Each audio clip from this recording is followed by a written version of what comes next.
Welcome to the Daily History Podcast, where time folds and the past springs to life.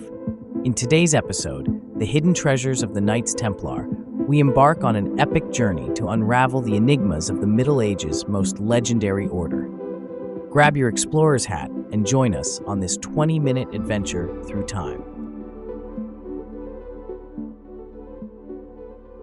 Shrouded in the mists of history, they emerged as a formidable force, adorned in white mantles emblazoned with a stark red cross. The Knights Templar, a name that conjures images of warrior monks standing guard over sacred relics and whispered secrets. Born out of the fires of the First Crusade in 1119, tasked with the protection of pilgrims, these holy knights became the keepers of untold riches and arcane knowledge. But as we peel back the layers of legend, we're left wondering, how much is history and how much is myth? As the sun set on the Holy Land, whispers of their hidden treasure began to spread like ripples on a still pond. Gold, priceless relics, perhaps even objects of divine providence. The bounty of the Templar Order is rumored to have vanished almost overnight, leaving behind a labyrinth of questions. Where did this immense wealth originate?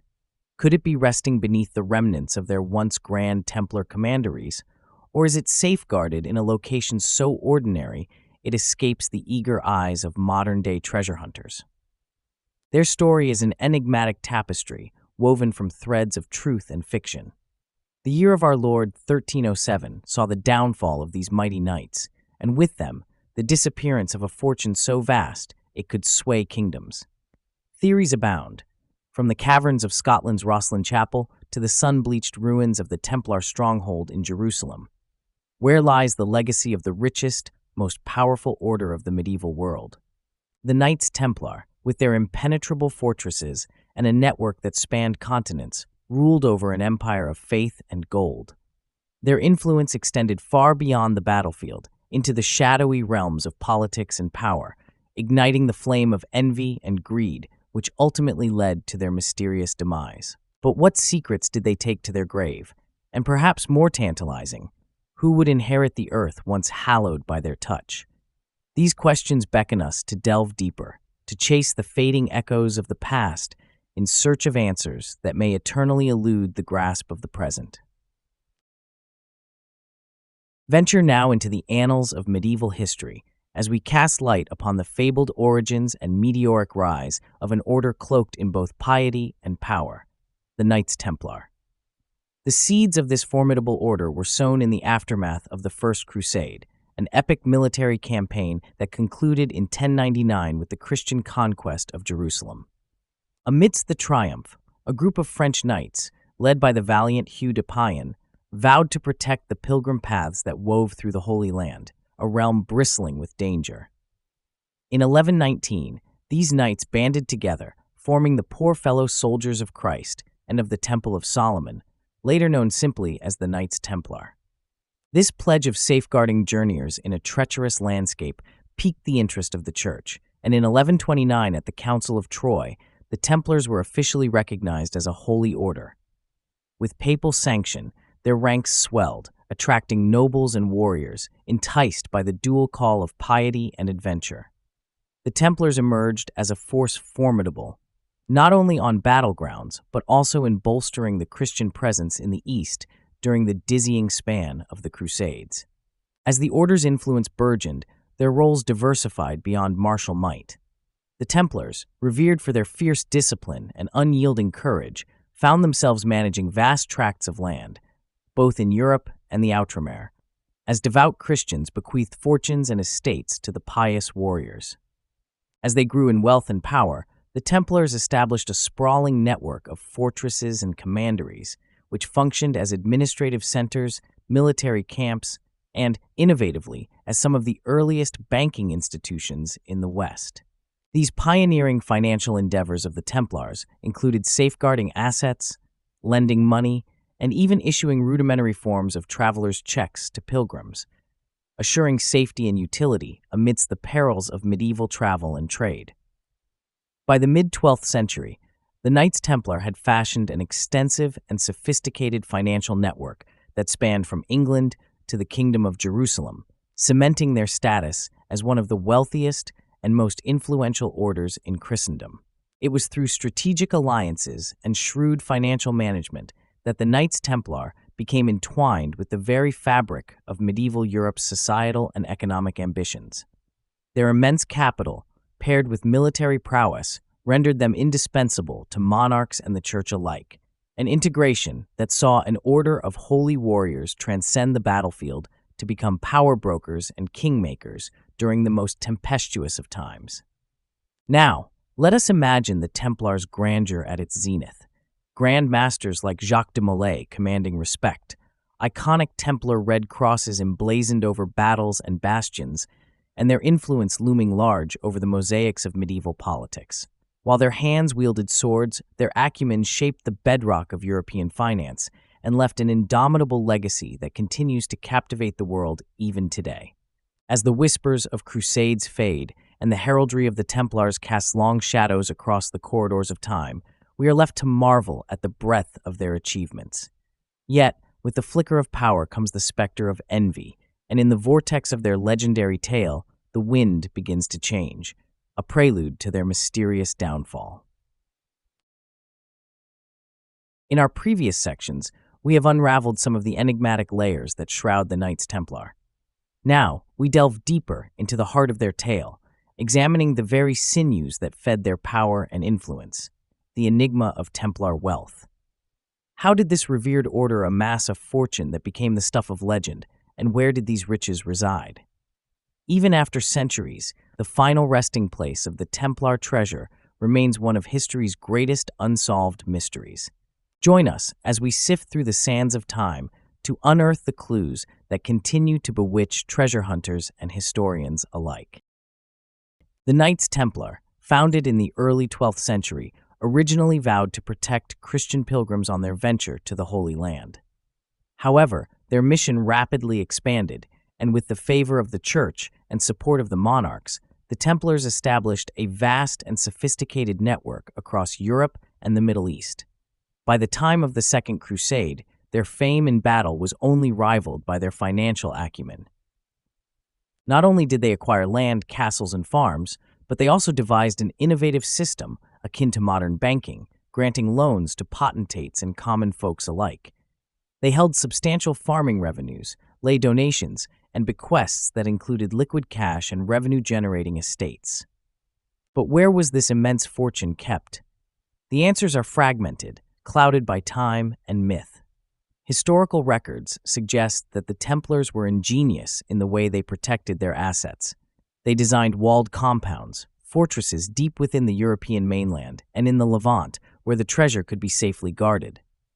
The Paris Temple, acting as an early form of the central bank, was rumored to hold an extraordinary amount of wealth. Primary accounts reference chapters, such as those at London, serving as regional treasuries brimming with gold, silver, and sumptuous art. The trail of the Templar treasure takes a twisted turn with the order's startling demise at the dawn of the 14th century. On Friday, October 13th, 1307, King Philip IV of France, deeply indebted to the order and covetous of their fortune, seized upon rumors of heresy, sorcery, and blasphemy to orchestrate their arrest. Supposedly, by the time the king's men arrived to claim the wealth at the Paris Temple, much of it had vanished into the morning mist. Chroniclers whisper of a fleet of Templar ships setting sail from the French port of La Rochelle, laden with cargo that to this day has never been accounted for. Did the Templars, sensing the ill winds of fortune, secret their assets away? Or was the treasure divvied among the crowns of Europe, leaving but a ghost of its former glory? These questions have sparked relentless speculation and treasure quests, a testament to the Templar legacy. Were meticulous inventories taken by the papal and royal commissions during the suppression merely a facade, hiding the true extent and dispersal of the Templar riches? Scholars dutifully pore over records about landholdings, transactions, and the furtive correspondences that might unveil the treasury's fate. Yet, no conclusive evidence has surfaced to illuminate the full scope of what vanished or where it might reside today, if it still exists at all. As the Knights Templar dissolved, their secrets dissipated like smoke over the pyres of their last Grand Master, Jacques de Molay, and his brethren. Their wealth, whether spirited away in unseen troves or absorbed by the avaricious hands of monarchs, remains an enduring puzzle, a siren call to those who yearn to piece together the hidden history of the Middle Ages' most enigmatic order. Perhaps somewhere, beneath ancient stones or within written tomes, the answers still wait to be uncovered. Now let's transition into a realm clouded with as much mysticism as it is with history, the legendary Holy Grail and its supposed guardians, the Knights Templar. Legends have woven a complex tapestry, positioning the Templars as the keepers of this elusive relic. Today, we sift through layers of myth and history to understand this connection. The Holy Grail, widely recognized as the cup used by Jesus at the Last Supper, is described as possessing miraculous powers. Literary works, like Chrétien de Troyes' Perceval, the story of the Grail, written in the late 12th century, first popularized its story. Subsequent Arthurian romances expanded the mythology, entangling the Grail with quests for divine favor and eternal youth. Historical accounts never directly link the Templars to the Grail, but the overlap of their timelines in the 12th and 13th centuries spurs speculation. While the Templars certainly accumulated vast wealth, which included sacred relics, no concrete evidence confirms they possessed the Grail. The lack of documentation, however, has not deterred enthusiasts and scholars alike from hypothesizing about such an association. To further this debate, let's delve into the Templars' reputation as skilled warriors and protectors of Christian pilgrims. Postulated theories suggest they might have been entrusted with such a holy object. Adding fuel to this fire of speculation is the secrecy surrounding their rituals and the abrupt dissolution of their order in 1307 by King Philip IV of France, which left much of their history shrouded in mystery. Examining the veracity of the Templar Grail connection, one must consider the socio-political context. Competing forces of church and state vied for power, and controlling such a revered artifact could have provided considerable leverage. These dynamics fuel arguments both for and against the likely intertwining of the Templars' history with the Holy Grail's lore. Notwithstanding the fervent debates, the probability of the Templars' association with the Holy Grail remains a matter of individual belief, shaped by the interpretations of myths and the gaps in our historical understanding.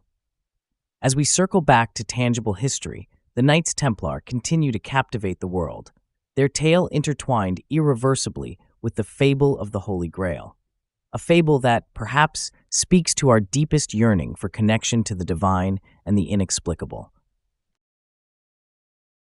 With the year 1307 casting its shadow over Europe, a storm was brewing that would spell the end of an era for the Knights Templar. The order, once revered and shrouded in reverence, found itself besieged by a monarch's greed and a pope's acquiescence. On the dawn of October 13th, an event unfolded that would mark one of history's most notorious betrayals. In a coordinated strike, the French King Philip IV, known as Philip the Fair, issued secret orders leading to the arrest of hundreds of Templars across France. The charges levied were as scandalous as they were numerous. Heresy, idolatry, and corruption swirled in a maelstrom of accusations. The trials that ensued were a mire of torture and confessions extracted under duress. The once valiant Grand Master, Jacques de Molay, and others of the order's highest echelons faced the Inquisition's brutality. They were compelled to admit to unthinkable crimes, the veracity of which many scholars today question. But what followed was a cascade of similar arrests across Christendom. England, Italy, and Spain did not remain immune to the shockwaves emanating from France. Pope Clement V, under the sway of the French crown and its political maneuvers, disbanded the order through the papal bull Vox in Excelso in 1312.